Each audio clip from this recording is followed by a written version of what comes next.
ఆంధ్రప్రదేశ్ సకల కళా మంత్రి. ఈ మంత్రి ఎవరో కాదు, మనందరికీ తెలుసు. ముఖ్యమంత్రి కాని ముఖ్యమంత్రి.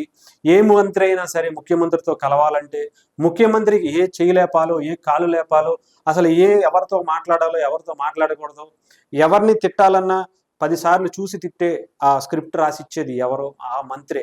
అంటే 'బాహుబలి' ఎలివేషన్‌లా కనిపించుండొచ్చు.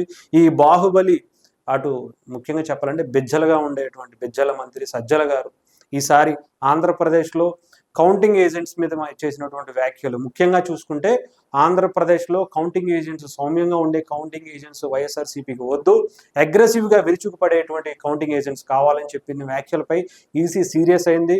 ఈసీ కూడా కేసులు అటు పోలీసులకు చెప్పింది క్లియర్‌గా నమోదు చేయాలి, ఆయన మీద కేసు పెట్టాలి అని చెప్పి పోలీసులు కూడా ఈసారి సజ్జల గారి పైన 3 సెక్షన్ల కింద నమోదు చేసి చాలా క్లియర్‌గా ఆయనకి ఇన్‌స్ట్రక్షన్స్ ఇచ్చారు. ఆంధ్రప్రదేశ్‌లో కౌంటింగ్ సజావుగా జరగాలని చెప్పి.